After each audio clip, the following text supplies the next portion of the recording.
Hai, Assalamualaikum warahmatullahi wabarakatuh. Selamat pagi anak-anakku semuanya.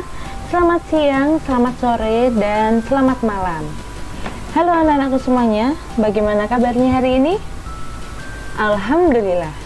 Semoga anak-anakku semuanya dalam keadaan sehat dan terus semangat untuk belajar, walaupun belajarnya masih dari rumah aja. Oke? Nah, karena masih dalam suasana hari Lebaran, Bu Citra mengucapkan minal aizin wal faizin, mohon maaf lahir dan batin. Terima kasih.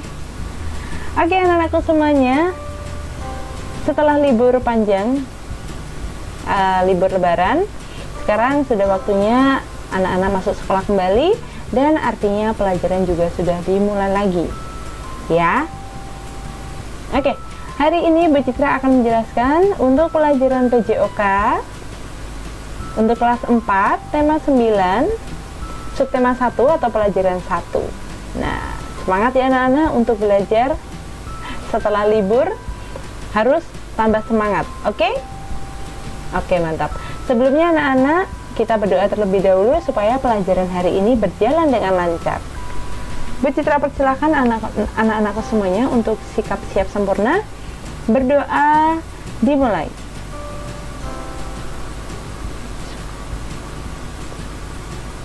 Berdoa selesai, semoga dengan berdoa pelajaran hari ini berjalan dengan lancar ya.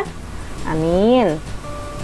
Silakan disiapkan buku tulisnya dan ballpointnya, jangan lupa. Karena kita akan mulai pelajaran hari ini. Oke. Sebelumnya Bu Citra akan bacakan dulu ya untuk tujuan pembelajaran hari ini.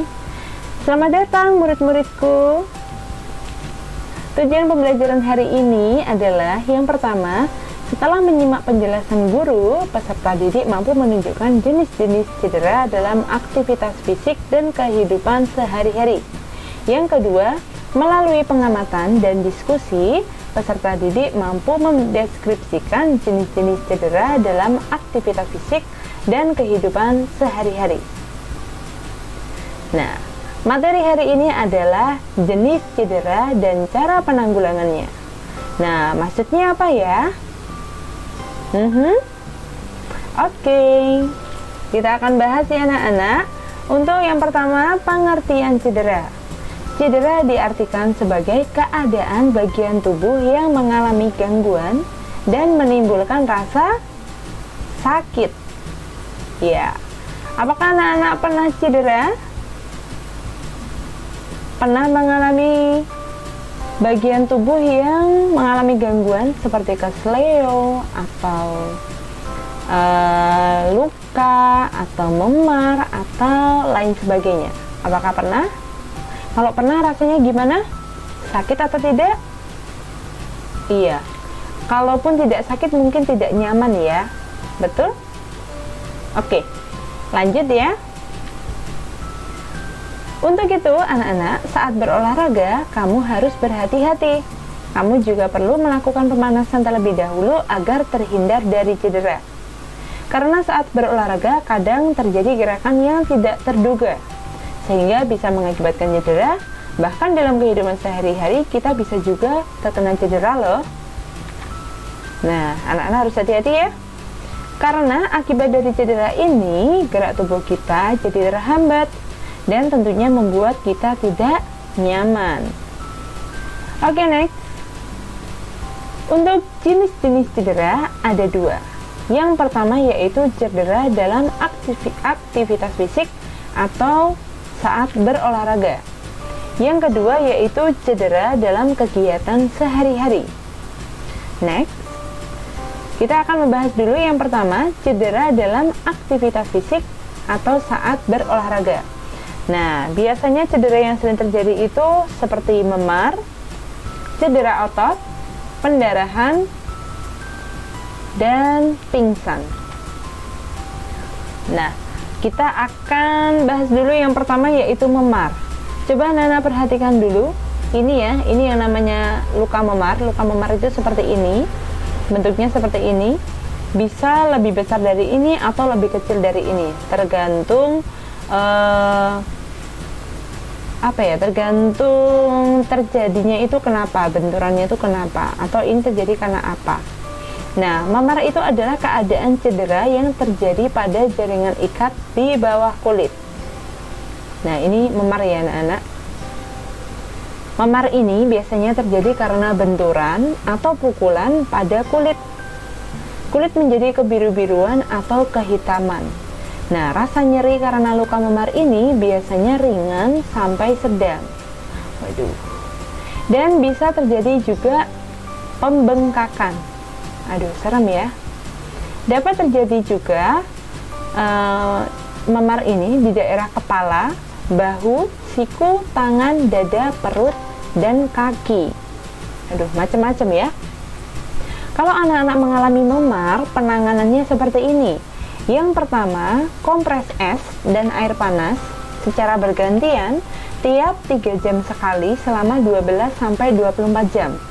Nah, tujuannya untuk menghentikan pendarahan kapiler. Yang kedua, istirahat. Tujuannya untuk mencegah cedera yang lebih lanjut. Yang ketiga, hindari benturan di daerah luka memar. Oke, paham ya? Selanjutnya yang kedua yaitu cedera otot. Cedera otot terdiri atas cedera otot tendon dan cedera otot ligamen. Otot tendon menghubungkan otot sendi atau otot dan tulang. Otot ligamen mengikat tulang dan sendi.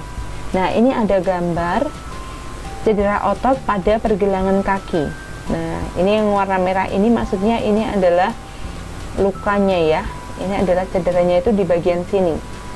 Nah, penanganannya seperti apa? Penanganannya itu dengan mengistirahatkan bagian cedera dan mengompresnya dengan es untuk mengurangi rasa nyerinya itu ya, makanya dikompres pakai air, pakai es. Nah, cedera otot ini macamnya, contohnya itu kram otot.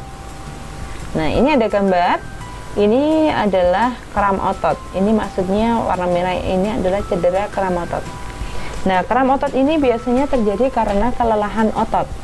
Otot yang sudah lelah tapi masih dipaksa untuk bekerja. Nah, akibatnya ini bisa menjadi kram otot. Yang kedua, kurang pemanasan dan peregangan.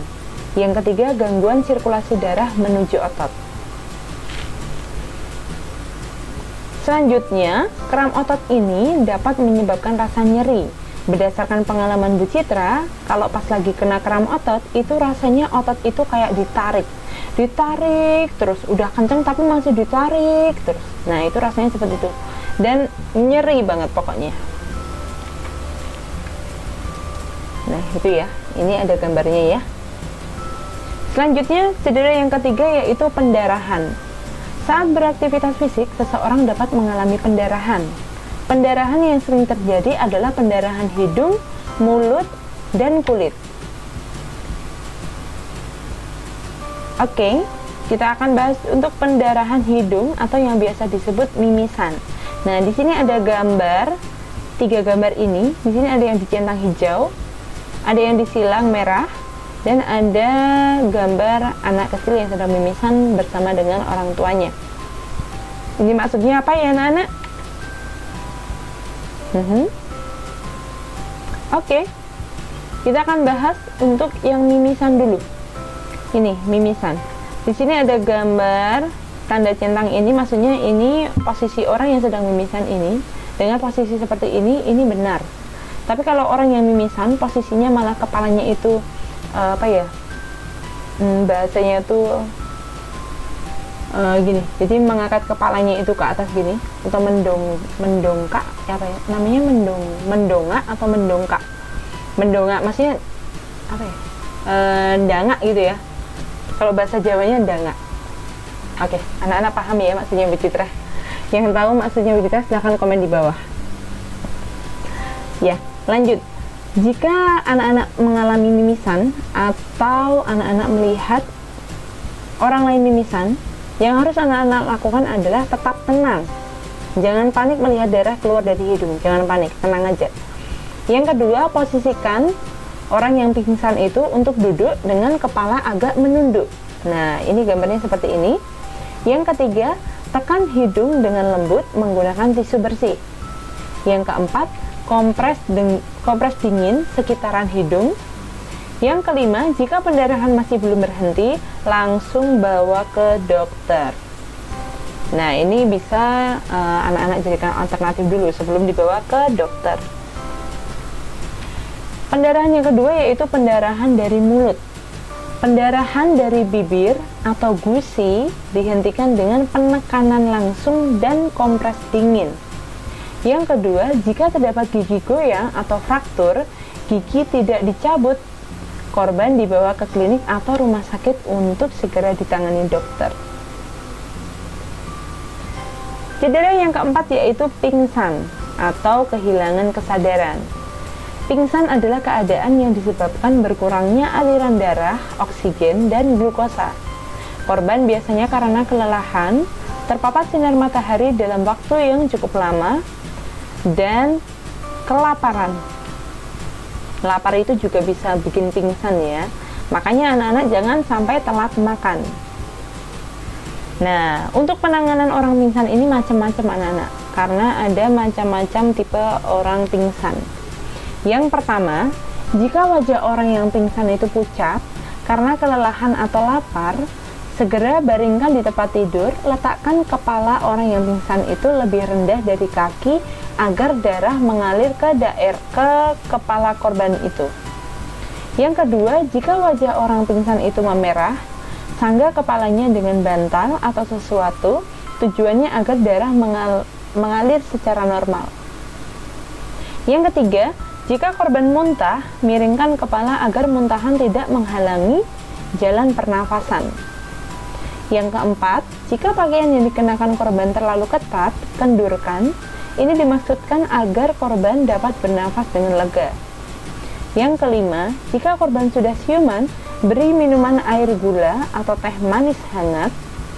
Yang keenam, jika korban tidak sadar, segera dibawa ke pusat kesehatan terdekat. Ini dilakukan agar segera mendapatkan perawatan medis. Oke, paham anak-anak? Sejauh ini apakah semuanya sudah jelas? Jika belum jelas, silakan anak-anak tanyakan di kolom komentar ya. Silakan tulis aja apa yang belum jelas. Nanti Bu Citra bisa bantu dengan menjawabkan di kolom komentar. Paham anak-anak? Nah, jika sudah paham, Bu Citra ada tugas yang harus anak-anak kerjakan. Silakan dikerjakan di buku tulis tugasnya. Yang pertama, bagaimana cara penanganan cedera kram otot? Yang kedua, sebutkan 5 hal yang harus dilakukan agar tidak terkena cedera dalam aktivitas fisik atau saat sedang olahraga. Silakan tulis soal dan jawabannya di buku tulis. Buku tulis khusus PJOK. Oke anak-anak? Jika sudah selesai mengerjakan, segera foto dan kirimkan ke Bu Citra. Paham? Oke, Bu Citra ingatkan sekali lagi anak-anak, untuk anak-anak yang belum klik like, comment, share, dan subscribe, jangan lupa klik sekarang juga, karena semuanya gratis. Ya, dan jangan lupa nyalain tombol loncengnya biar anak-anak tidak ketinggalan video pembelajaran Bu Citra yang terbaru. Bu Citra ucapkan terima kasih anak-anak. Assalamualaikum warahmatullahi wabarakatuh.